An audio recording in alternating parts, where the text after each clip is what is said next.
White tigers are Bengal tigers, historically from India and southwestern China.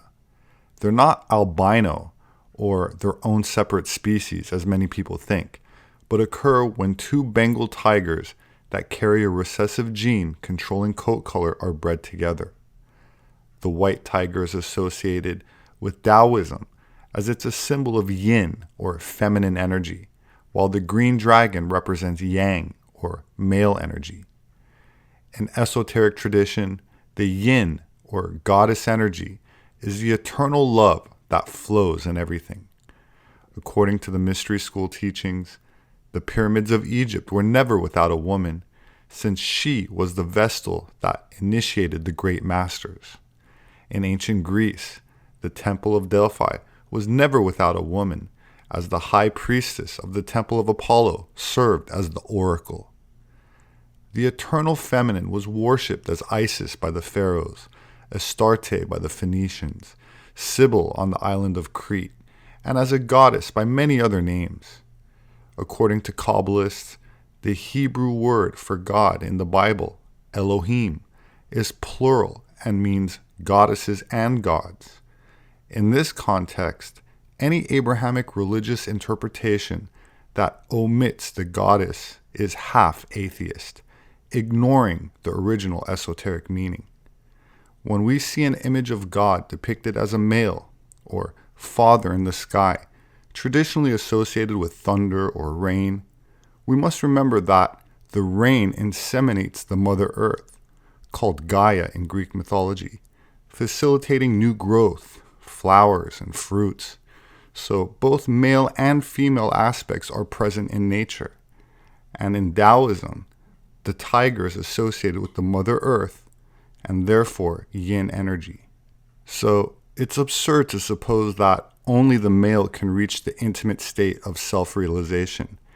And it's a misconception in certain esoteric or alchemical sects that women only serve as vehicles for men who want to become illuminated.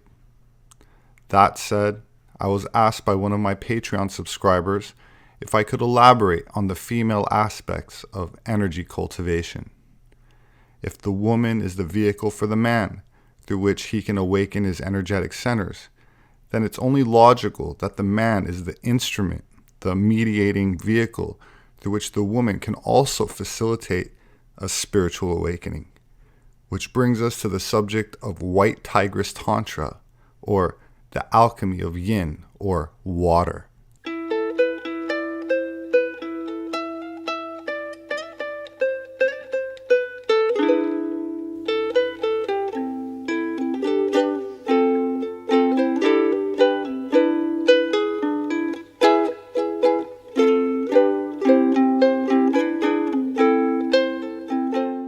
The vast majority of Taoist texts on alchemy, meditation, and sexuality are directed at male practitioners, but there also exists an ancient, veiled, esoteric tradition for female practitioners who focus on absorbing the dragon's breath, or fire, the male sexual energy.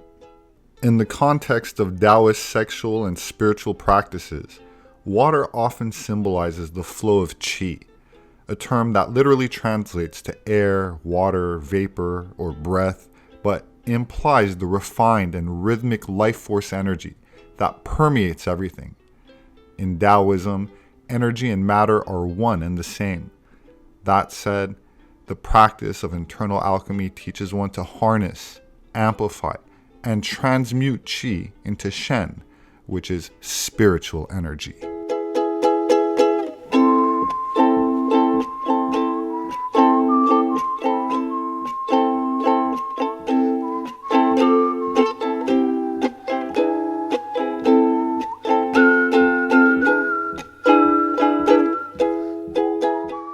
The 13th century poet Rumi once said, quote, "We alchemists look for talent that can heat up and change. Lukewarm won't do. Set your life on fire. Seek those who fan your flames." In the philosophy of internal alchemy, everything contains a form of energy or essence. So, as we've established, water, in this sense, could be seen as embodying the essence of fertility, growth, intuition, and the yin aspect. It is regarded as both cold and wet. In contrast, its male counterpart is fire, considered dry and hot, and associated with the yang energy. The male essence is represented as an upward-facing triangle, symbolic of fire, while the female essence is depicted as a downward-facing triangle, symbolic of water.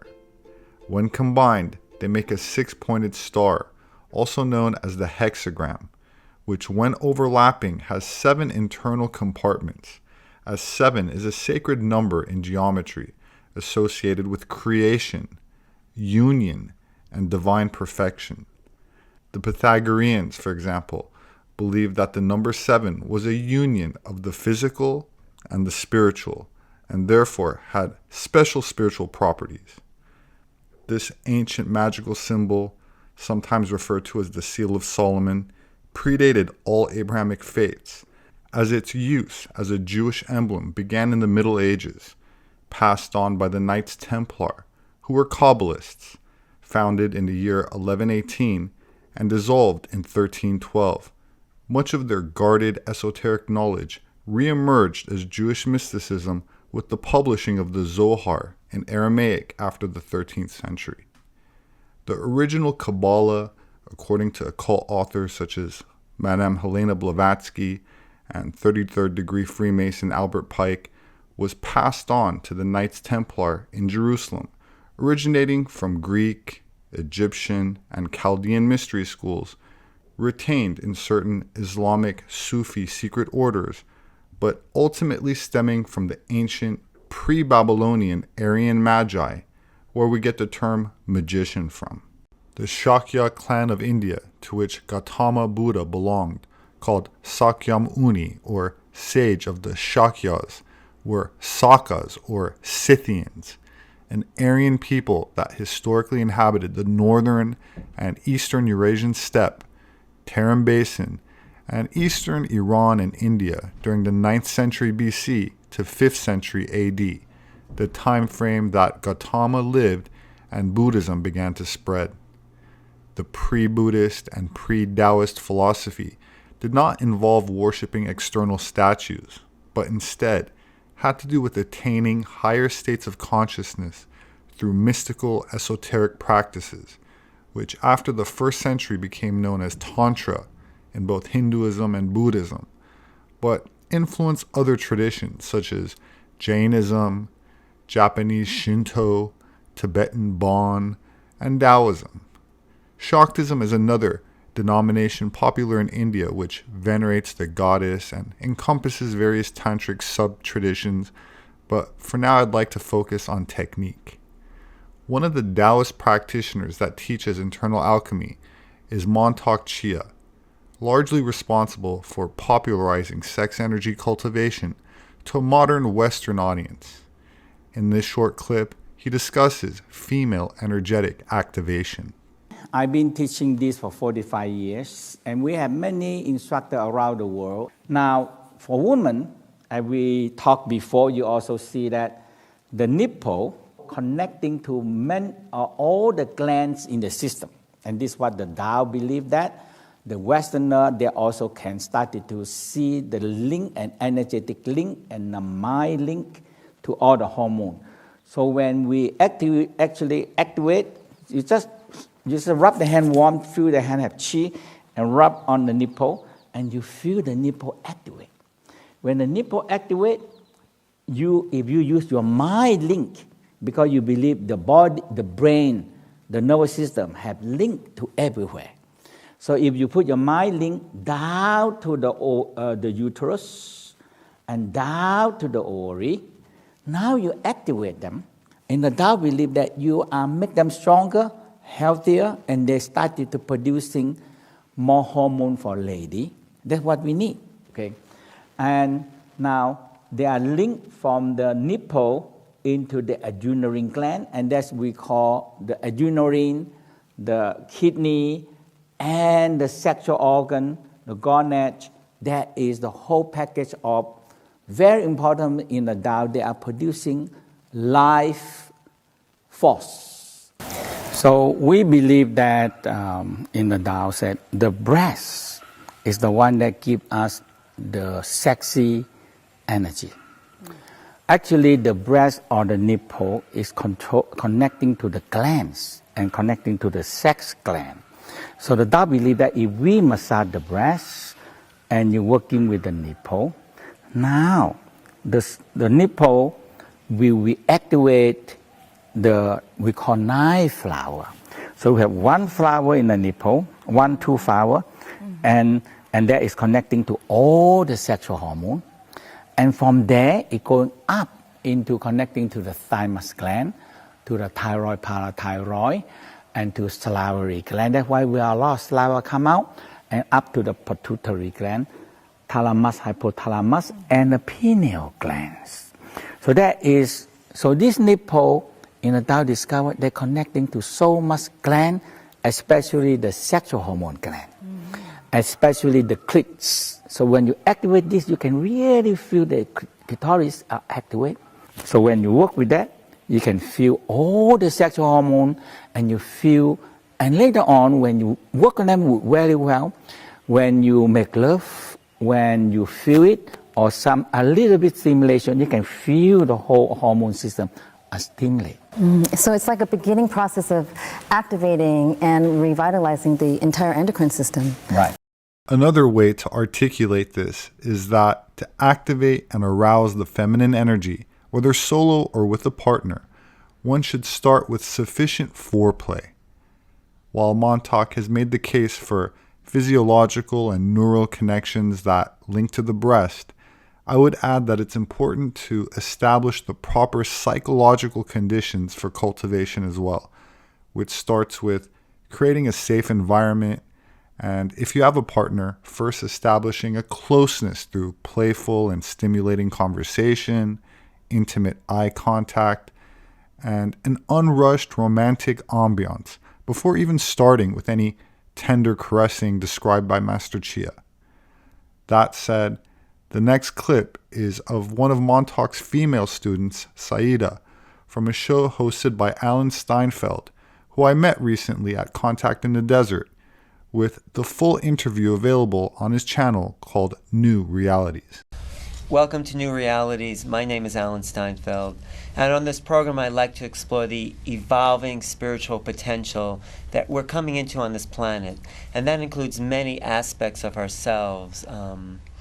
Our potential for higher consciousness, our potential to tap into our own body's physiological capacity, and that includes our sexual capacity. Tonight's guest is talking about the evolution and capabilities of who we are as sexual beings.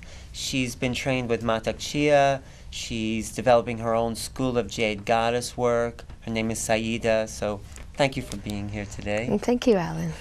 I think what's so important about your work is to bring an awareness to, first of all, the complexity of female sexuality, and also how sexuality is used as a spiritual evolutionary tool, right? I mean, absolutely. Are those the kind of two aspects of your work, a kind of practical and theoretical side? There's the physical component, and then there's that definite spiritual side to the practice. Well, let's talk about the spiritual aspect. Okay. So many people in our culture have sort of been disconnected from their sexuality, or they use it as a kind of a pleasure-seeking drug. You know, and it doesn't seem like that's what its original intent was. I mean, besides procreation, we have such a sophisticated physiology connected to our sexual pleasures, and so how do you make the connection between, you know, sexual pleasure and play and spiritual evolution? That's a great question. Often I've explored the topic of orgasm and why people seek out the orgasmic experience, and whether they're sexually educated or not, everybody wants to have an orgasm. So why is this? Well, I think a lot of people like to have orgasms for an escape, as a drug, as a way of like letting go of their everyday personal life. But I do think a part of them unconsciously understands that when they experience orgasm, that's when they're purely in the now. Pure now time. You can't have an orgasm in the past or future. It can only happen right now. And when it happens right now, your whole being, physical, emotional, spiritual, mental, is inundated with bliss. And I believe bliss to be our natural birthright. So I think that's the unconscious motivation behind seeking orgasm, which to me is exciting because you can tap into that to grow consciously. No, I think that's a really good point. The fact that that moment of orgasm, they would call the little death, where you would connect with God consciousness, where, your totality would come into alignment, and you'd have a samadhi experience. Exactly. So then, is it possible then to use that as a kind of practice in a way, where you can work on a spiritual development? Definitely. In what way? Well, through the training that I've received, we use the orgasmic energy to generate a heart connection, first of all. So the heart in the Tao is known as the seat of our consciousness. So to activate the heart and combine it with the sexual energy, and then bringing that up to the master glands, the pineal and pituitary glands, and working with this type of exercise or qigong definitely allows you to access greater parts of who you are. And one of the ways I've recently experienced this was through a darkroom retreat. You want to tell us about the darkroom retreat? I can talk a little bit about it. In the dark, you tend to, serotonin is not produced unless there's light. So your melatonin levels get raised. And when the melatonin levels go a certain level and bypass serotonin, then you produce your spiritual hormones. What do you mean by spiritual hormones? There are hormones that you don't normally have on a regular basis that can't be created because the melatonin levels never get high enough. But when the opportunity's there, you have access to these clairvoyance, clairsentience, clairaudience. So you become more of what you really are. So you start to tap into the higher levels of consciousness. Yes, now, how absolutely. do you connect that to the sexual energy? Yeah. Well, in the dark room, we would do advanced sexual practices called the Kan Li, water and fire. Right. And these are self-intercourse practices where you arouse the sexual energy through some breathing patterns, open the heart, love, and you combine the two, the fire and the water, and it literally will feel internally like you're making love, although externally you're just sitting and breathing. And then this high vibration will start to raise your cellular vibration, and you enable yourself to pull in ultraviolet light and other lights and start accessing these different forms of information. So how did you feel when that happened? I mean, I know you felt energized, but what was the result of that, and what? Many results. The main one was bliss. I was in ecstasy all the time. But through that, I was able to access a lot of information about questions that I had that perhaps I would have needed a master or someone fairly advanced to answer for me, and I was getting direct access to the information. Melatonin is a hormone secreted by the pineal gland in the brain, which releases the highest levels when there's darkness and decreases production when you're exposed to light. In other words, you have low levels of melatonin in your blood during the daylight hours and peak levels of melatonin during the nighttime, as it may induce vivid dreams. Prolonged exposure to darkness, coupled with tantric internal alchemy, seems to facilitate heightened states of consciousness and profound psychedelic, mystical experiences. These states are induced by stimulating feelings of arousal and inhaling slowly while imagining the warm, euphoric energy being pulled up with your breath into the upper body, particularly the heart region.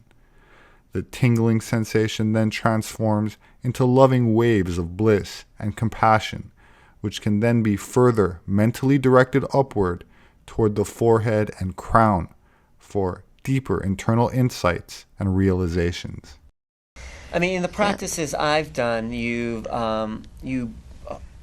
hold that sexual energy and you pull it up the spine, so it starts to activate other centers in the brain, and sometimes my eyes get very bright and clear, and it's like I feel the chi has been moved up, and then the idea is to circulate it around the body. Correct, yeah. And then with a partner to circulate it around each other. You know, but I don't always remember to do that.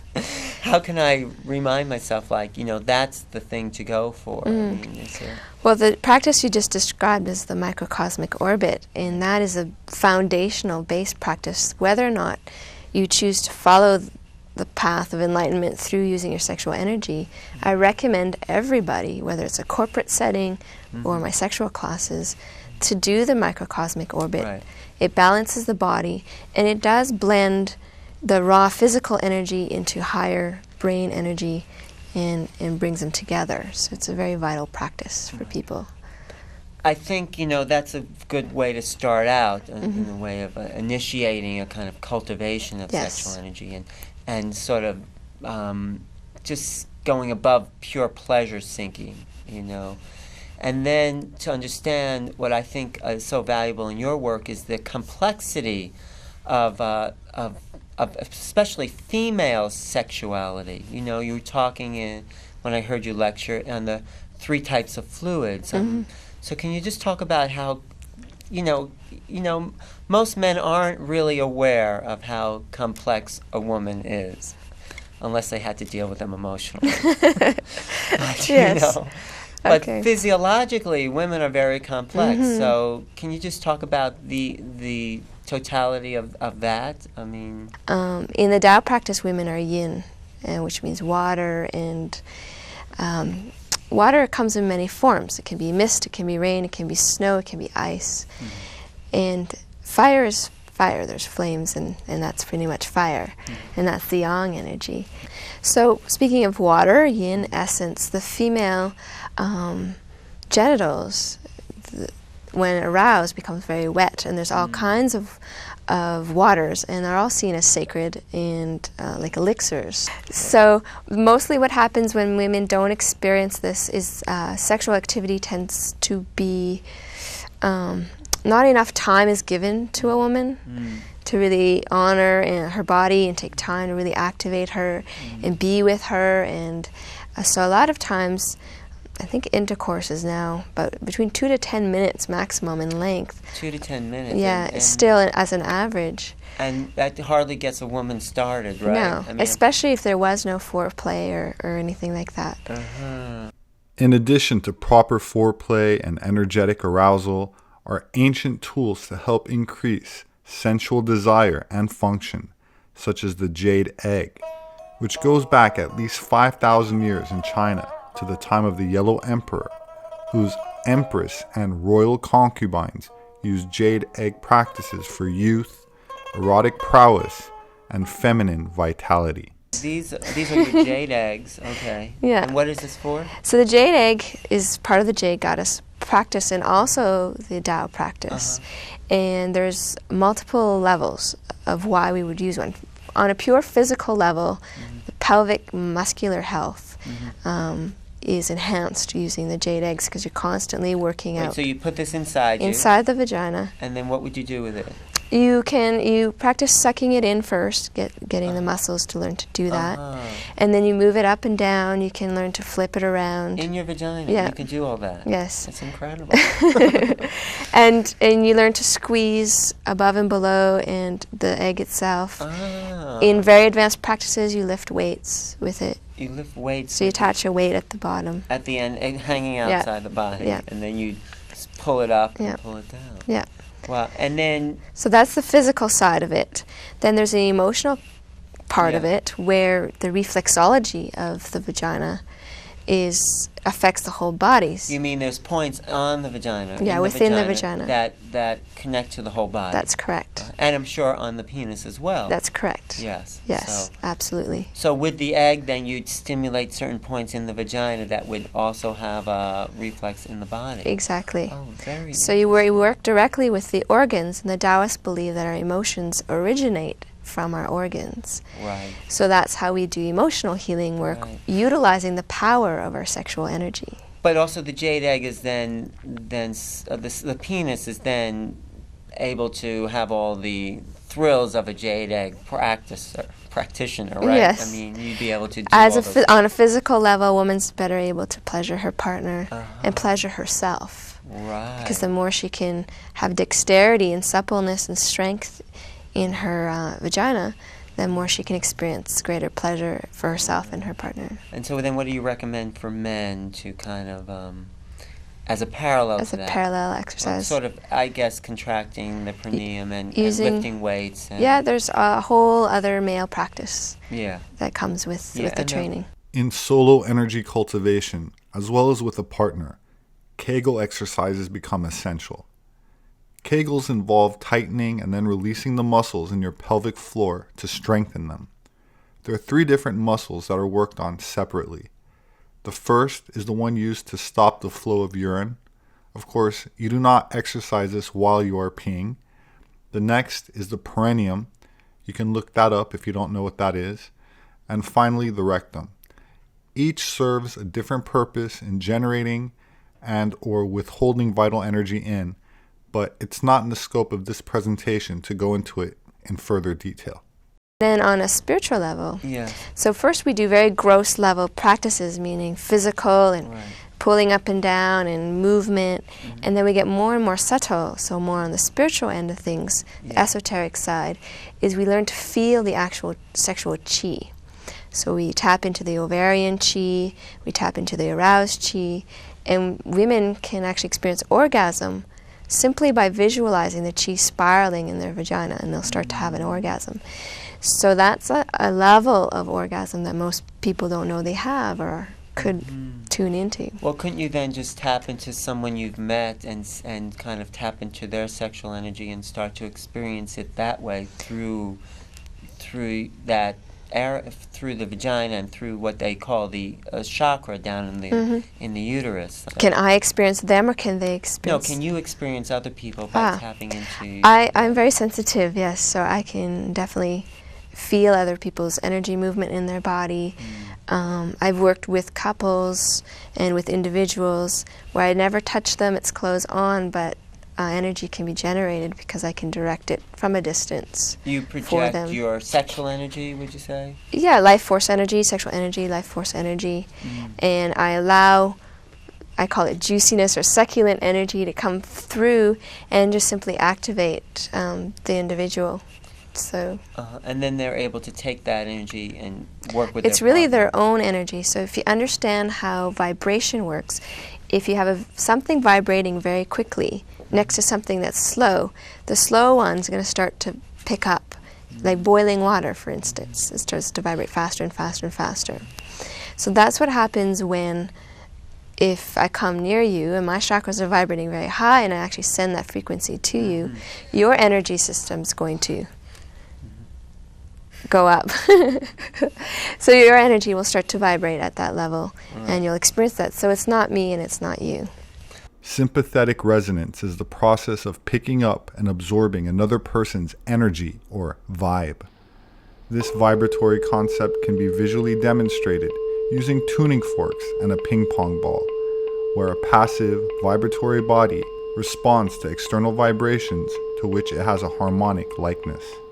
This explains why some people seem to have a personal magnetism about them, an aura that attracts others, elevating the mood in the room with their mere presence, exuding chi or vril. Why would you want to do this? You know, as a recipient, as a woman, why do I enjoy being with men who know how to have non-ejaculatory orgasms and who are aware of their energy systems and their bodies? So the connection is really great when you have both partners practicing. So through the Taoist practices of the orbit and the inner smile and these different ways of opening the body, the sexual organs aren't the only thing that's going to contain the energy anymore. So the whole body becomes a container for this life force.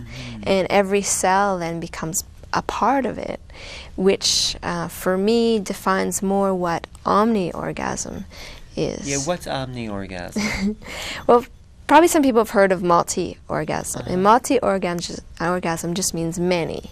Right. And usually in a sexual setting means one after another. Okay.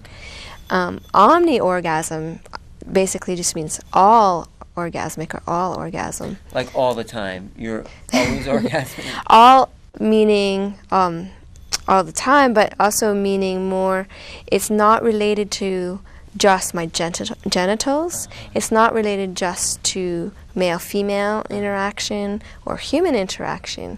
So I start to receive bliss and pleasure through just the act of being alive. And do you? Yes, I absolutely do. And yeah, orgasm has a whole span of possibilities, right? Exactly. I mean, everyone thinks it's just this wild explosion of burst. The Big Bang Theory, yeah. But it's everything in between that, like from feeling subtle bliss to like, fully expanded, hour-longs, yeah. But the goal of sex actually isn't orgasm. I mean, no. in the Tantric and the Taoist traditions, that's not the goal. Yeah. I mean, it's a nice side benefit. It's a process-oriented experience rather than a goal-oriented experience. And that's the kind of sexuality you're teaching and developing. That's correct, yes. We're not going anywhere. We're being in the moment together. Yes. I think that's very important because... Being with ourselves, being with other individuals, being with nature. If you watch nature very carefully, especially now it's springtime, and you see the vibration of life in the trees and the squirrels and the pigeons, everything's getting sexy, everything's preparing for this procreative time. So when you attune yourself to nature, you as well can receive this energy. In ancient Greek mythology, the Muses are the inspirational goddesses of literature, science, and the arts. They were considered the source of the knowledge embodied in everything from poetry to inventions. So philosophers and adepts of the mysteries would try to align themselves with these goddesses that were symbolic of higher intelligences that were, in actuality, forces of nature that were not considered as separate foreign entities, but a deeper divine part of ourselves that we all can access, as we're all innately connected to the divine, and therefore the energies of nature around us.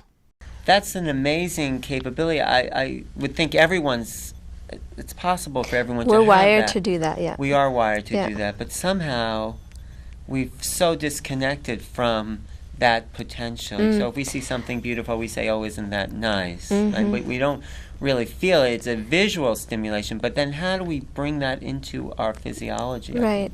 Well, there's a couple things there. One, I think, is people are afraid to really feel. Yeah. The emotional world is one of the places where we're not really mature as adult species. We're mature physically, mentally, even spiritually we're encouraged to mature, but not necessarily emotionally. Well, what does that mean, emotional maturity? It's an understanding and being at home with yourself that yes, I do experience anger, and yes, I do experience kindness, and working with, instead of becoming the emotion, feeling it like it's an energy passing through you or a signpost on your road on the way to where you're going. So you're the observer of now I'm feeling anger. So instead of activating it or engaging it, you just observe it. Well, it's both. You're in it and you're observing it. So you're not experiencing it. You allow yourself to be totally in it, but at the same time you understand that that's not who you are. It's very interesting when you do this practice. You start to expand your potential of what it means to be sexual, and you no longer become dependent on another person or a specific type of event, meaning intercourse or stimulation. And you start to realize you can access orgasmic energy or bliss energy through just simply breathing and smiling. And that's what I mean by a greater potential or expanding who we are as beings. So in the East, the solo practice is often very much emphasized. So to really self-cultivate first. Focus becomes important in solo cultivation because where the mind goes, the chi flows. This is literally true. And as one starts accumulating more life force energy, where one puts their attention on the body, will usually start tingling. An ideal location is the lower dantian, which loosely translates to energy center and is located about an inch below the belly button. There's a middle and upper dantian as well, but focus just below the belly button as you inhale and exhale, expanding and contracting your lower abdomen as if you were using it to breathe, even though there's no air actually in the area. This breathing technique can be coupled with sets of Kegels, which will stimulate sensations. Pay attention to them, as awareness without expectation is important. The same can be said about edging, as there's no final climax, so one pays attention to being in the moment rather than trying to reach a goal. And so in the Taoist practice of Matek Chia, the idea is to bring the sexual energy up the spine and expand the brain, to stimulate the pineal and pituitary system. Yes, and the other side of that is you also bring it down the front. And when you bring it down the front, it opens your throat, which allows you to speak your truth. It opens the heart, creating more compassion. It opens the solar plexus, which allows you to just be in the world, very comfortably be in the world. It keeps opening the front, open the front. And the front is known as the yin, or the feminine channel. Right. And most of us are very comfortable in our masculine expression of doing and going and being in linear thought. But our feminine, the softness, the more receptive side, we don't often cultivate. So this practice very much balances your own internal yin and yang, or male and female energies. Yeah. You know, in the Taoist practices, they say the man should retain his ejaculation, pull it up the spine. Do you think that's always the case? I mean, I feel depleted if I ejaculate. Right. Usually. Again, it's sexual energy management. So some Taoists are very strict; they never ejaculate. And other Taoists feel like a good spring cleaning is okay, and so they'll do it a few times a year, mostly in the spring. I believe in exchange. So if you have a partnership that's going to a higher level, and the woman is often gifting her fluids to the male, then I believe that the male can occasionally gift her. But women aren't depleted in the same way that men are, right? I mean, they're not, but so. I think it's okay once in a while in that kind of a way. Especially if you do practices, really what you're doing is drawing the chi from the sperm into your body. So if you're releasing the sperm and you've already drawn all the energy out of it, it's not as damaging as not doing any practice and ejaculating. Right. Is there a way then to rebuild the chi in men if they happen to ejaculate? Which way is that? Oh, well, there's many qigongs, so it's hard to get into at this time. Qigong and practice. And diet and food. And there are aphrodisiacs that will do that as well. Yes. I mean, I find like seafood is an aphrodisiac. No, it's true. Oysters and shrimp. And olives. Because they produce a deeper heat in the lower dantian, and they help build the kidneys. So. Now, for women, though, having orgasms isn't depleting. It's very energizing. This is what you've talked about. Can you... Some ladies it is depleting, so it depends as well on the individual. Women usually lose their energy through menstruation. So they learn through practices how to tap into the ovarian chi and pull that energy into their body and rejuvenate them. The older ladies that I know that do this practice look very young.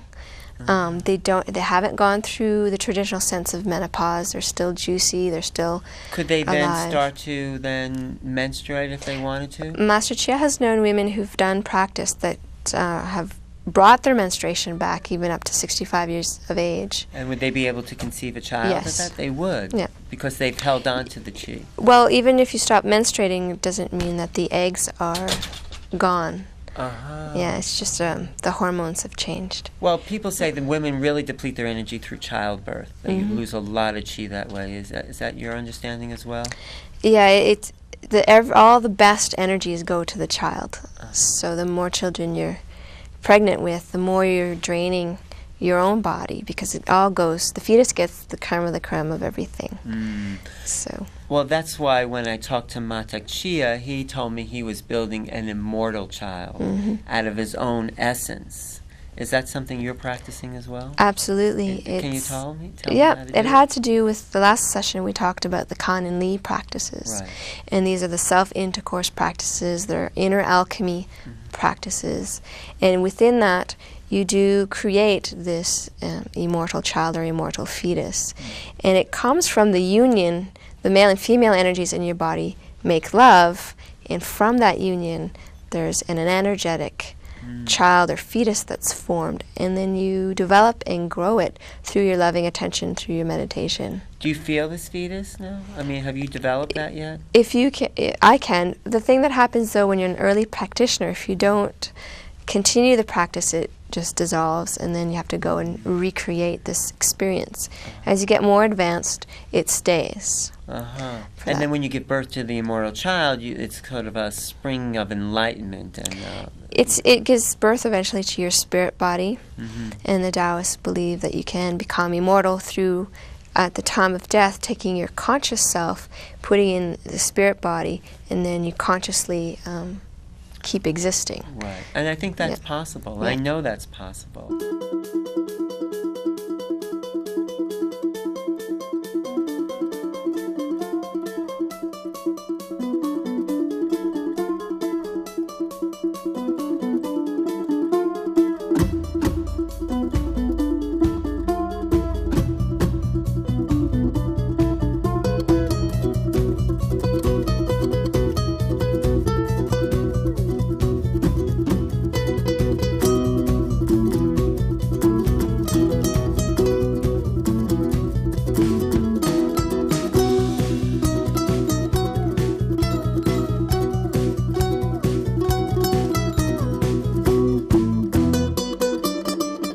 My name is Robert Sepehr. I'm an anthropologist. My published work is available on Amazon and through all other major book outlets. If you'd like to support my work, you can do that through patreon.com. There should be a link in the description. Please subscribe for future updates. Leave your thoughts below. Have a wonderful weekend, and I hope to see you again soon.